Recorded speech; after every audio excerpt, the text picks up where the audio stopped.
Pada masanya, Abu Nawas terkenal sebagai tokoh terpandang.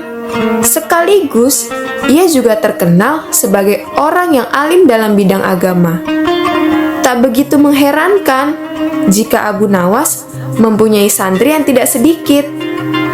Di antara sekian banyak santrinya, ada satu orang santri yang selalu menanyakan mengapa Abu Nawas mengatakan begini dan begitu. Suatu ketika, ada 3 orang tamu bertanya kepada Abu Nawas dengan pertanyaan yang sama. Orang pertama pun mulai mengajukan pertanyaan.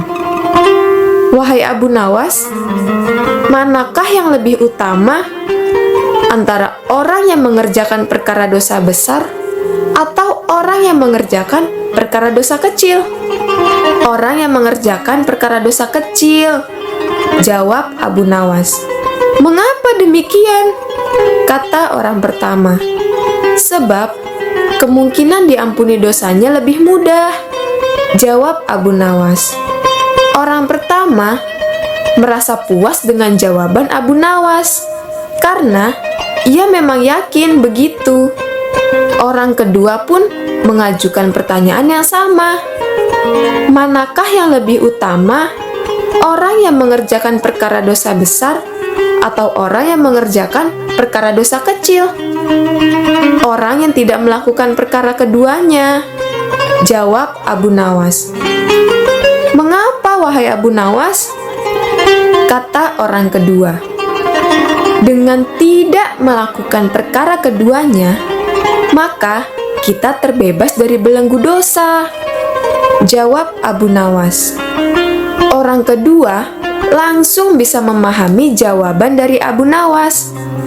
Dan kemudian orang ketiga pun mengajukan pertanyaan yang sama. Wahai Abu Nawas, manakah yang lebih utama antara orang yang mengerjakan perkara dosa besar atau orang yang mengerjakan perkara dosa kecil? Orang yang melakukan perkara dosa besar, jawab Abu Nawas. Mengapa seperti itu, wahai Abu Nawas? Kata orang ketiga. Sebab pintu rahmat pengampunan Allah jauh lebih besar ketimbang pintu murkanya Allah, jawab Abu Nawas. Orang ketiga pun menerima alasan yang diberikan oleh Abu Nawas. Kemudian, ketiga orang tersebut beranjak pulang dengan perasaan yang sangat puas. Karena merasa belum mengerti dengan semuanya, seorang santri Abu Nawas kemudian bertanya, mengapa dengan 3 pertanyaan yang sama, tetapi engkau bisa menjawab dengan jawaban yang berbeda, wahai guru? Manusia dibagi menjadi 3 tingkatan. Tingkatan pertama yaitu tingkatan mata, tingkatan kedua yaitu tingkatan otak, dan yang terakhir yaitu tingkatan hati, jawab Abu Nawas. Apakah yang dimaksud dengan tingkatan mata itu, wahai guru? Tanya santri Abu Nawas. Tingkatan mata yaitu ketika yang melihat bintang di langit adalah anak kecil. Kemudian ia mengatakan bahwa bintang itu kecil karena ia hanya menggunakan mata saja untuk melihatnya, jawab Abu Nawas. Lalu, apakah yang dimaksud dengan tingkatan otak itu? Tanya santri Abu Nawas lagi. Tingkatan otak yaitu ketika yang melihat bintang di langit adalah orang pandai. Ia mengatakan bahwa bintang itu besar karena ia memiliki ilmu pengetahuan, jawab Abu Nawas. Dan yang terakhir, apakah yang dimaksud dengan tingkatan hati itu, wahai guru? Tanya santri Abu Nawas dengan tambah penasaran.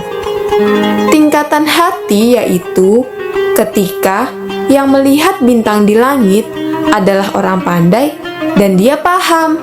Ia tetap mengatakan bahwa bintang itu kecil, walaupun sebenarnya ia tahu bahwa bintang itu sangat besar. Karena bagi orang yang sudah paham, tidak ada sesuatu yang lebih agung jika dibandingkan dengan maha leluhurnya Allah Subhanahu wa Ta'ala? Jawab Abu Nawas. Kini, santri Abu Nawas pun sudah mengerti kalau pertanyaan yang diajukan sama, tetapi bisa menghasilkan jawaban yang berbeda. Kemudian, ia bertanya lagi, "Wahai guru, mungkinkah manusia bisa mengelabui Tuhan?" "Tentu mungkin," jawab Abu Nawas. "Bagaimana caranya, wahai guru?" tanya santri Abu Nawas ingin tahu. "Dengan merayunya melalui puji-pujian dan doa," jawab Abu Nawas. "Ajarkanlah kepadaku doa itu, wahai guru," pinta santri Abu Nawas. Doa itu adalah, "Ilahi las tulil firdausi ahla wala aqwa alan naril jahimi fahabli taubatan waghfir zunubi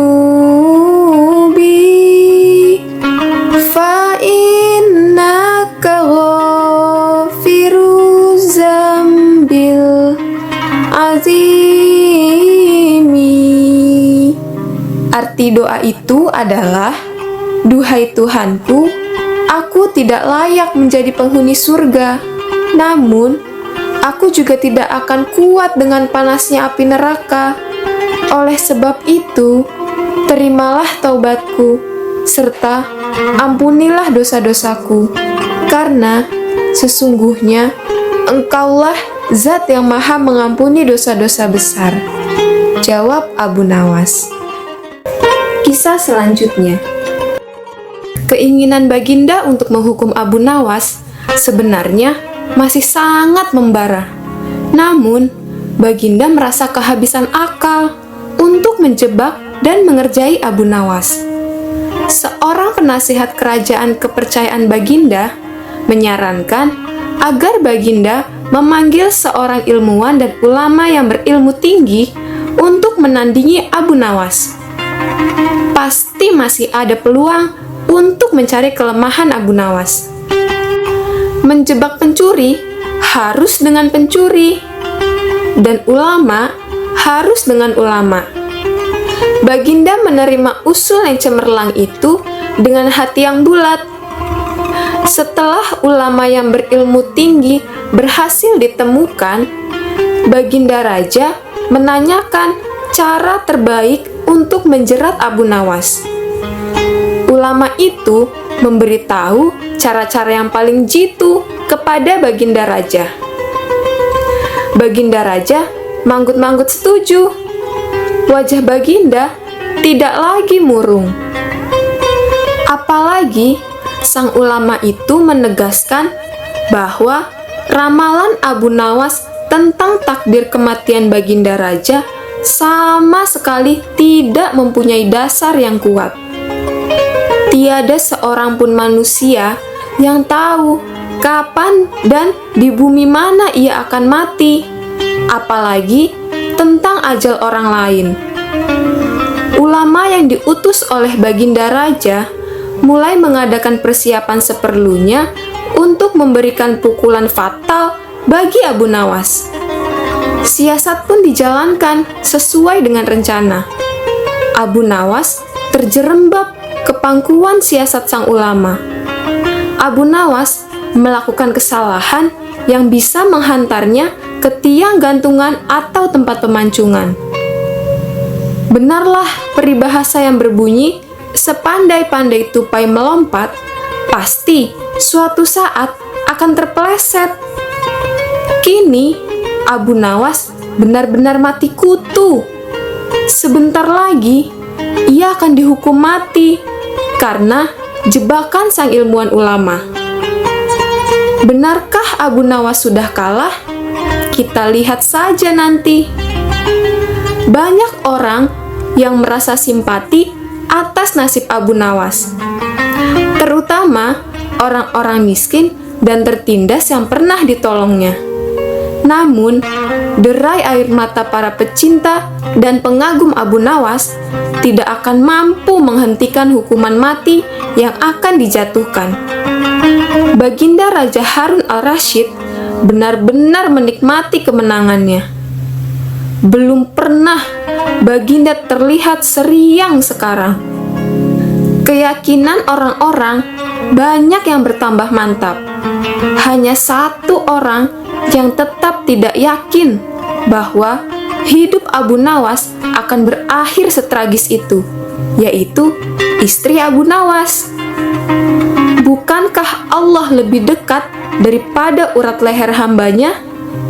Tidak ada yang tidak mungkin bagi Allah yang maha gagah dan perkasa. Dan kematian adalah mutlak urusannya. Semakin dekat hukuman mati bagi Abu Nawas, banyak orang yang semakin resah dan khawatir. Tetapi bagi Abu Nawas malah sebaliknya. Semakin dekat hukuman bagi dirinya, semakin tenang hati dan pikirannya. Malah Abu Nawas nampak setenang air danau di pagi hari. Baginda Raja tahu bahwa ketenangan yang ditampilkan Abu Nawas hanyalah merupakan bagian dari tipu dayanya. Tetapi Baginda Raja telah bersumpah pada diri sendiri bahwa beliau tidak akan terkecoh untuk kedua kalinya. Sebaliknya, Abu Nawas juga yakin selama nyawa masih melekat, maka harapan akan terus menyertainya. Tuhan tidak mungkin menciptakan alam semesta ini tanpa ditaburi harapan-harapan yang menjanjikan. Bahkan, dalam keadaan yang bagaimanapun gentingnya, keyakinan seperti inilah yang tidak dimiliki oleh Baginda Raja dan ulama itu. Seketika, suasana menjadi hening sewaktu Baginda Raja memberi sambutan singkat tentang akan dilaksanakannya hukuman mati atas diri terpidana mati Abu Nawas. Kemudian, tanpa memperpanjang waktu lagi, Baginda Raja menanyakan permintaan terakhir kepada Abu Nawas. Dan pertanyaan inilah yang paling dinanti-nantikan oleh Abu Nawas. Adakah permintaan yang terakhir? Ada Paduka yang mulia, jawab Abu Nawas dengan singkat. Sebutkan, wahai Abu Nawas, kata Baginda. Sudilah kiranya hamba diperkenankan memilih hukuman mati yang hamba anggap cocok, wahai Baginda yang mulia, pinta Abu Nawas. Baiklah, kata Baginda menyetujui permintaan Abu Nawas. Paduka yang mulia, yang hamba pinta adalah apabila pilihan hamba benar, hamba bersedia dihukum pancung. Tetapi jika pilihan hamba dianggap salah, maka hamba dihukum gantung saja, kata Abu Nawas memohon. Engkau memang orang yang aneh. Dalam saat-saat yang amat genting pun, engkau masih sempat bersenda gurau. Tetapi, ketahuilah, bagiku, segala tipu muslihatmu hari ini tak akan bisa membawamu kemana-mana, kata Baginda sambil tertawa keras. Hamba tidak bersenda gurau, Paduka Raja yang mulia, kata Abu Nawas bersungguh-sungguh. Baginda makin terpingkal-pingkal. Belum selesai Baginda Raja tertawa, Abu Nawas berteriak dengan nyaring. Hamba minta dihukum pancung. Semua yang hadir kaget. Banyak orang yang belum mengerti mengapa Abu Nawas membuat keputusan begitu. Tetapi kecerdasan otak Baginda Raja menangkap sesuatu yang lain. Sehingga tawa Baginda yang semula berderai-derai seketika berhenti. Kening Baginda bergerak mendengar ucapan Abu Nawas. Baginda Raja tidak berani menarik kata-katanya karena disaksikan oleh ribuan rakyatnya. Beliau sudah terlanjur mengabulkan permintaan Abu Nawas untuk menentukan hukuman mati yang paling cocok untuk dirinya. Kini, kesempatan Abu Nawas membela dirinya. Baginda yang mulia, hamba tadi mengatakan bahwa hamba akan dihukum pancung. Jikalau pilihan hamba benar, maka hamba akan dihukum gantung.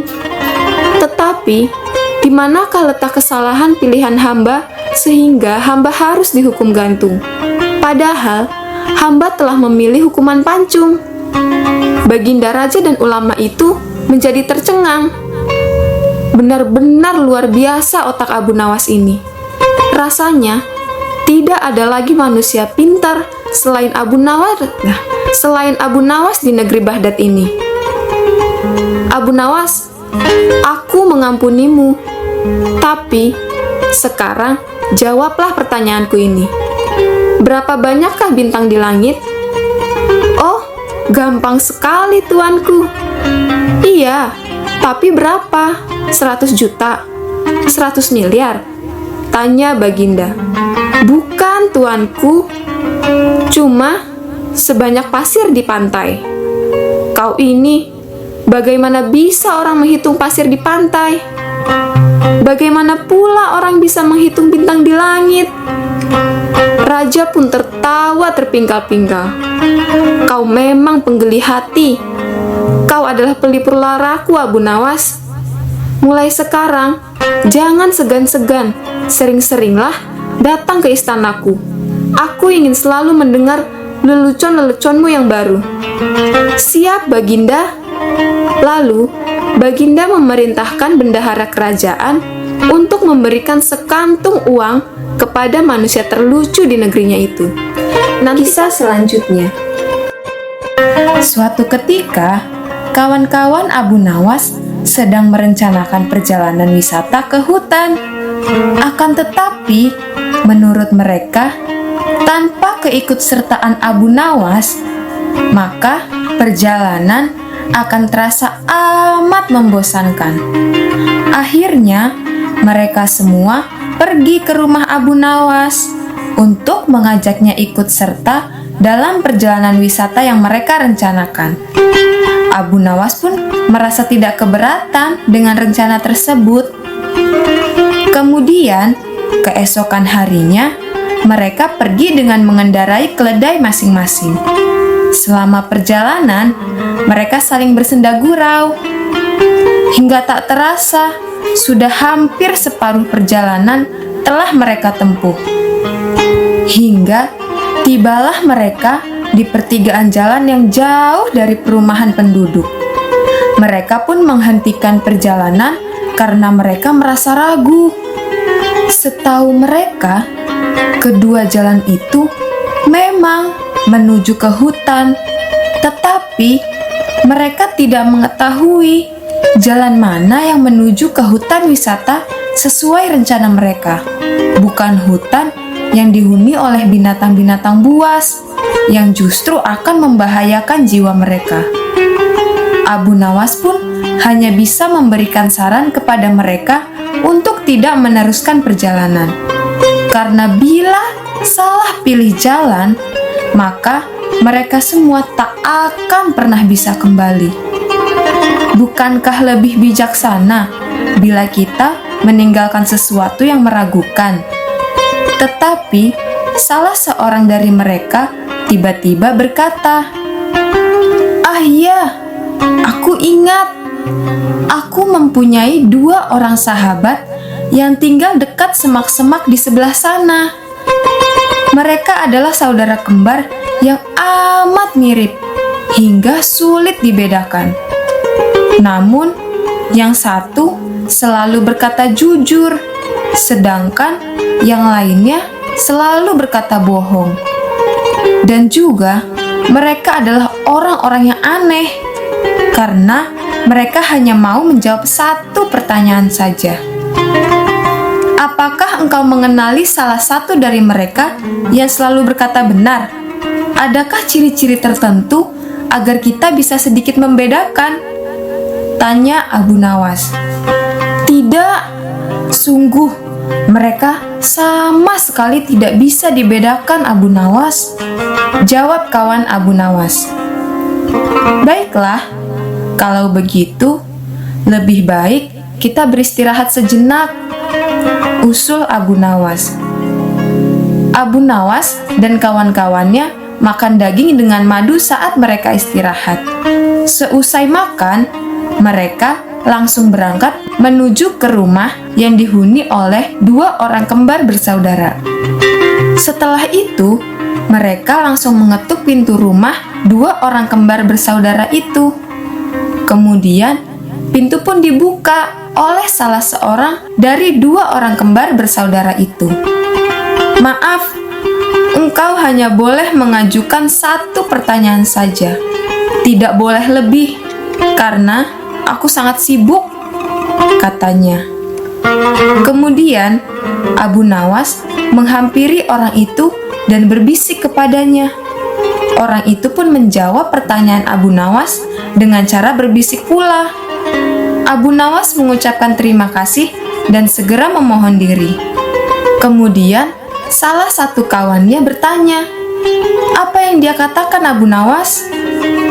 "Hutan yang kita tuju melewati jalan sebelah kanan," jawab Abu Nawas sangat mantap kepada kawan-kawannya. "Bagaimana kau bisa memutuskan bahwa kita harus menempuh jalan sebelah kanan? Sedangkan kita tidak tahu apakah orang yang kita tanya itu adalah orang yang selalu berkata jujur," tanya salah seorang dari mereka. "Karena orang yang kutanya menunjukkan jalan yang sebelah kiri," kata Abu Nawas. Karena kawan-kawannya masih belum mengerti juga, maka Abu Nawas pun menjelaskan, "Tadi aku bertanya, apa yang akan dikatakan saudaramu jika aku bertanya jalan yang mana menuju hutan yang indah? Bila jalan yang benar itu sebelah kanan, dan kebetulan yang menjawab itu orang yang selalu berkata jujur, maka ia akan menjawab, jalan menuju hutan yang indah adalah jalan sebelah kiri. Karena ia tahu saudara kembarnya akan mengatakan jalan sebelah kiri, sebab saudara kembarnya selalu berbohong. Dan bila orang itu kebetulan orang yang selalu berkata bohong, maka ia akan menjawab, jalan menuju hutan yang indah adalah jalan sebelah kiri. Karena ia tahu saudara kembarnya akan mengatakan jalan sebelah kiri, sebab saudara kembarnya selalu berkata jujur.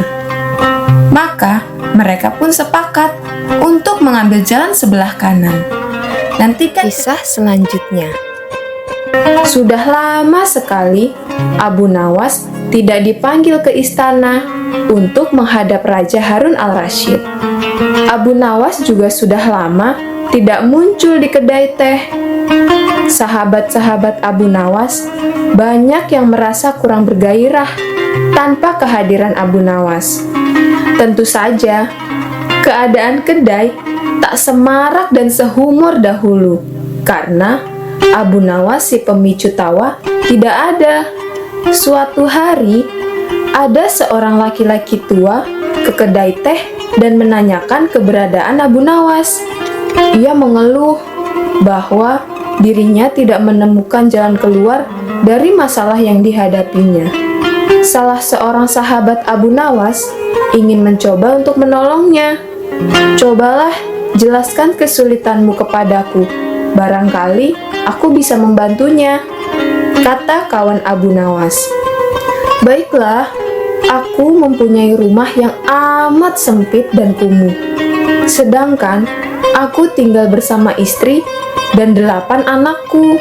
Rumah itu kami rasakan terlalu sempit sampai kami tidak merasa bahagia sama sekali," kata orang itu mengutarakan kesulitannya. Sahabat Abu Nawas tidak mampu untuk memberikan jalan keluar. Pengunjung lainnya di kedai juga tidak ada yang mampu memberikan jalan keluar. Sehingga ia menyarankan agar orang itu pergi untuk langsung menemui Abu Nawas di rumahnya. Orang itu pun pergi, beranjak ke rumah Abu Nawas. Dan kebetulan Abu Nawas sedang mengaji bersama istrinya. Setelah menjelaskan kesulitan yang sedang dialami, Abu Nawas pun bertanya kepada orang itu, "Apakah engkau mempunyai seekor domba?" "Tidak, wahai Abu Nawas, tetapi aku mampu membelinya," jawab orang itu.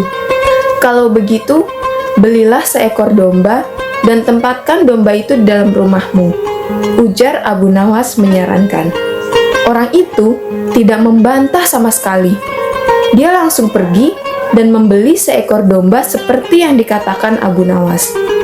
Beberapa harinya, orang itu datang lagi untuk menemui Abu Nawas. "Wahai Abu Nawas, aku telah melaksanakan saranmu, tetapi rumahku justru bertambah sesak dan sempit. Aku dan keluargaku merasa menjadi lebih buruk dan sulit dibandingkan sebelum tinggal bersama domba," kata orang itu sambil mengeluh. "Kalau begitu, belilah lagi beberapa ekor hewan unggas dan tempatkan juga unggas-unggas itu di dalam rumahmu," kata Abu Nawas.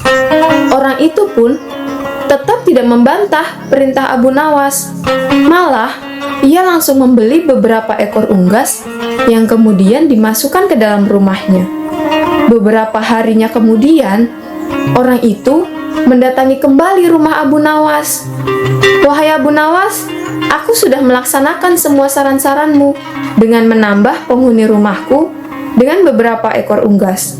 Namun, justru aku dan keluargaku semakin tidak betah, bahkan malas untuk tinggal di rumah yang banyak penghuninya. Kami bertambah merasa tersiksa," kata orang itu dengan wajah yang semakin lesut. "Baiklah kalau begitu, belilah seekor anak unta dan peliharalah di dalam rumahmu," ujar Abu Nawas menyarankan kembali. Orang itu pun tetap tidak membantah sama sekali. Ia langsung pergi ke pasar guna membeli seekor anak unta untuk dipeliharanya di dalam rumah. Beberapa hari kemudian, orang itu datang lagi untuk menemui Abu Nawas. Ia pun berkata, "Wahai Abu Nawas, tahukah engkau kalau keadaan di dalam rumahku sekarang ini hampir seperti di neraka? Semuanya berubah menjadi lebih mengerikan dan lebih seram daripada hari-hari sebelumnya. Wahai Abu Nawas, kami sudah tidak tahan tinggal serumah dengan binatang-binatang itu," kata orang itu dengan putus asa. "Baiklah, jika kalian sekeluarga sudah merasa tidak tahan, maka juallah anak unta itu," kata Abu Nawas. Orang itu pun tidak membantah. Ia langsung menjual anak unta yang baru dibelinya itu. Beberapa hari kemudian, giliran Abu Nawas pergi ke rumah orang itu. "Bagaimana keadaan kalian sekeluarga sekarang?" Abu Nawas bertanya. "Keadaannya sekarang jauh lebih baik, Abu Nawas, karena anak unta itu sudah tidak lagi tinggal di sini," kata orang itu sambil tersenyum. "Baiklah, kalau begitu, sekarang juallah semua unggas-unggasmu," Abu Nawas menyuruh. Orang itu juga tidak membantah sama sekali. Ia langsung menjual semua unggasnya. Beberapa hari kemudian, Abu Nawas mengunjungi orang itu kembali. "Bagaimana keadaan rumah kalian sekarang?" Abu Nawas bertanya. "Keadaan kami sekarang lebih menyenangkan, bahkan menenteramkan, karena unggas-unggas itu sudah tidak tinggal bersama kami," kata orang itu dengan wajah yang terlihat bahagia. "Baiklah kalau begitu, sekarang juallah domba itu juga," kata Abu Nawas. Orang itu kembali tidak membantah. Dengan senang hati, ia langsung menjual dombanya itu. Beberapa hari kemudian, Abu Nawas berkunjung lagi ke rumah orang itu. Kemudian ia bertanya, "Bagaimana keadaan rumah kalian sekarang ini?" "Kami merasakan rumah kami bertambah luas dan lega, karena semua binatang-binatang itu sudah tidak lagi tinggal bersama kami, dan kami sekeluarga sekarang merasa lebih bahagia daripada dahulu. Kami mengucapkan banyak terima kasih yang tak terhingga kepadamu, wahai Abu Nawas," kata orang itu dengan wajah cerah berseri-seri. "Sebenarnya, batas sempit atau luas itu ada dalam pikiranmu. Jika engkau sekeluarga selalu bersyukur atas nikmat dari Allah, maka Allah akan mencabut semua kesempitan, bahkan kesulitan dalam hati dan pikiranmu, kata Abu Nawas menjelaskan. Dan sebelum Abu Nawas beranjak pulang, ia bertanya kepada orang itu, apakah engkau sering memanjatkan doa? Ya tentu, jawab orang itu. Ketahuilah bahwa doa dari seorang hamba itu sebenarnya dijamin diijabah oleh Allah. Manakala hamba tersebut juga diiringi prasangka baik kepada Allah dan diiringi juga dengan rasa syukur dengan pemberian dari Allah, maka perbanyaklah bersyukur, ujar Abu Nawas. Kisah selanjutnya. Pada suatu waktu, Baginda Raja Harun al-Rasyid sedang menunaikan ibadah haji. Saat memasuki kota Kufah, tiba-tiba saja ia teringat akan Abu Nawas. Kemudian, Baginda Raja menyuruh para pengawalnya untuk mencari Abu Nawas sekaligus membawanya menghadap dirinya. Sebelumnya, Raja berpesan, jika sudah bertemu Abu Nawas, tolong berikan pakaian hitam dan celana panjang kepadanya. Kemudian, letakkan di atas kepala Abu Nawas. Meskipun para pengawal merasa heran karena permintaan raja yang sangat aneh, namun mereka tetap bergegas melaksanakan perintah itu. Setelah mencari ke segala penjuru kota, akhirnya Abu Nawas bisa ditemukan. Kemudian, Abu Nawas datang menghadap Baginda Raja. Tentu saja dengan pakaian hitam dan celana panjang di atas kepalanya. Abu Nawas pun berkata, "Wahai Amirul Mukminin, aku memohon kepada Allah Subhanahu wa Ta'ala, semoga Allah melapangkan anugerahnya kepada tuanku," kata Abu Nawas. "Ya, amin. Terima kasih Abu Nawas atas doamu," jawab Baginda Raja. Setelah itu, Baginda Raja pun melanjutkan perjalanannya. Banyak penduduk Kufah yang terheran-heran dengan tingkah laku Abu Nawas itu. Bagaimana bisa Abu Nawas mendoakan sang raja sambil menaruh celana panjang di atas kepalanya? "Wahai Abu Nawas, begitukah cara engkau mendoakan Amirul Mukminin?" tanya beberapa warga yang melihat kejadian itu. "Diamlah kalian semua. Tidak ada yang lebih disukai oleh Amirul Mukminin kecuali harta.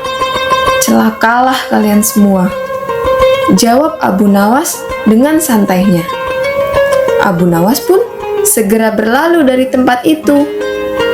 Ternyata, entah iri atau sedang mencari muka kepada Baginda Raja, ada salah satu di antara mereka yang melaporkan ucapan Abu Nawas kepada Baginda Raja. Namun, betapa terkejutnya si pelapor ini dengan jawaban dari Baginda.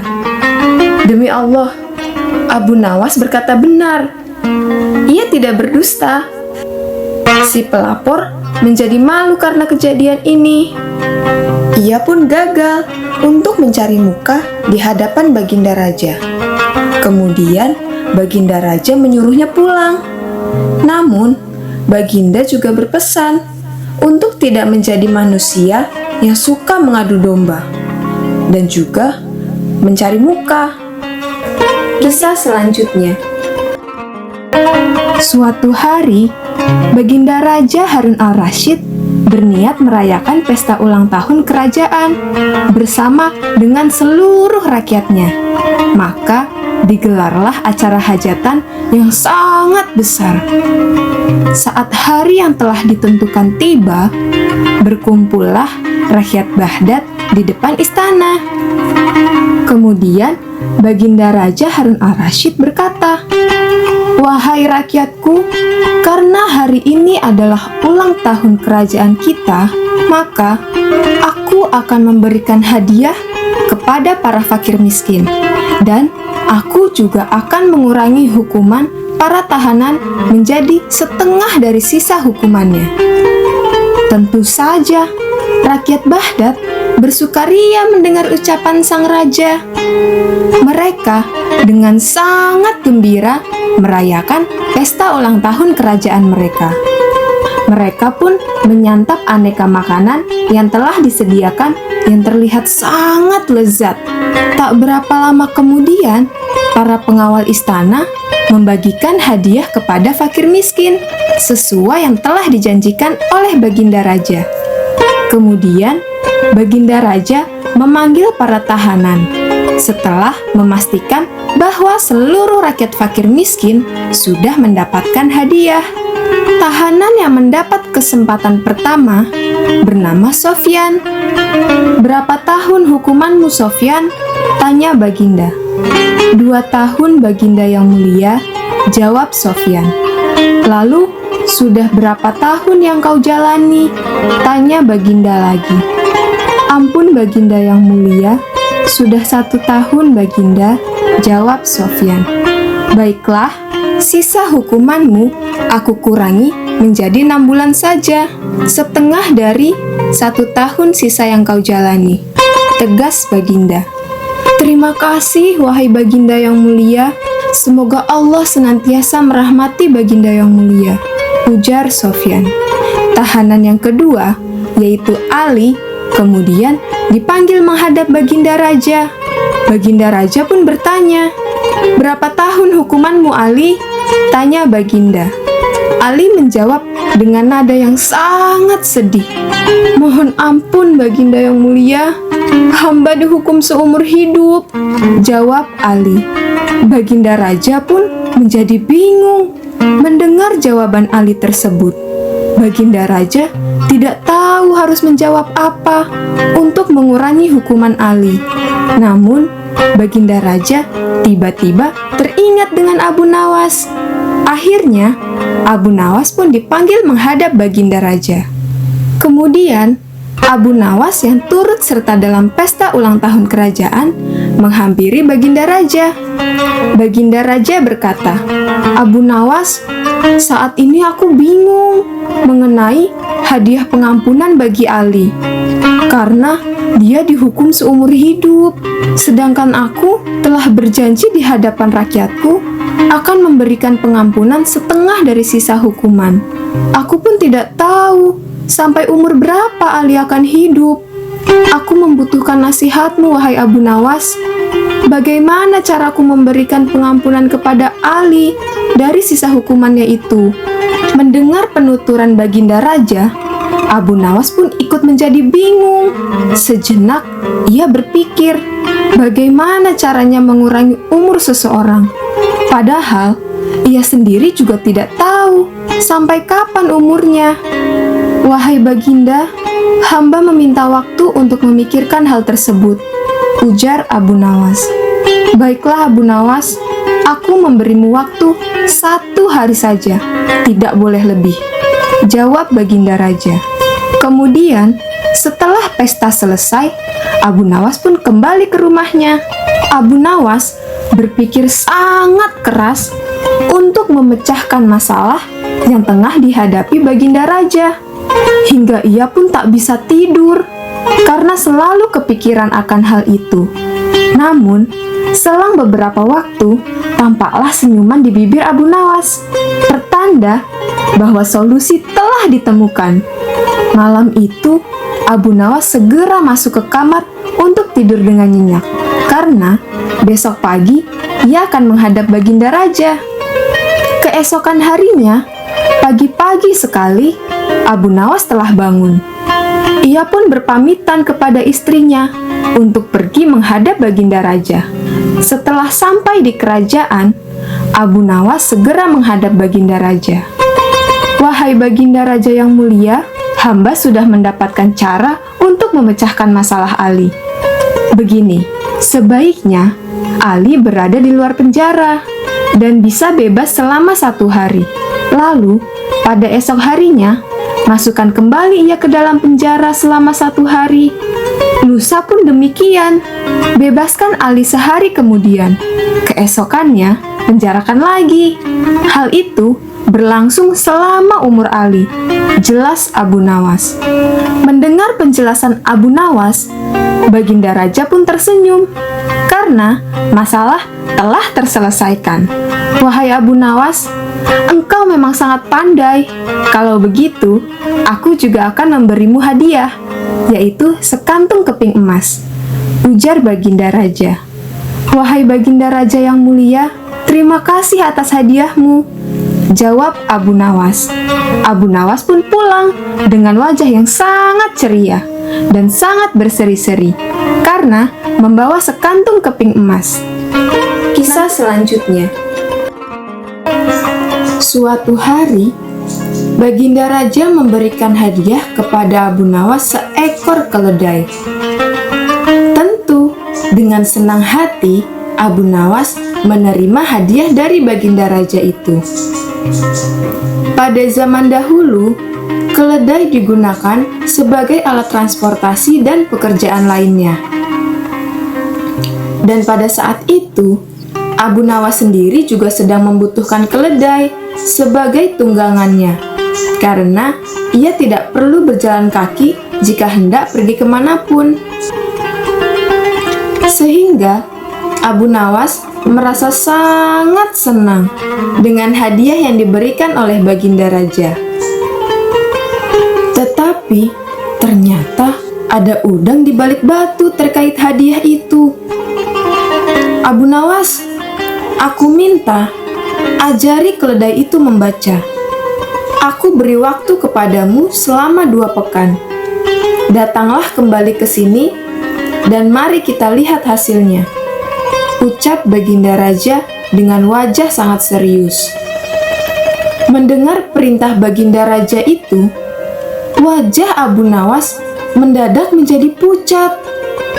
Wajah cerianya yang biasa diperlihatkan pun tiba-tiba mendadak hilang.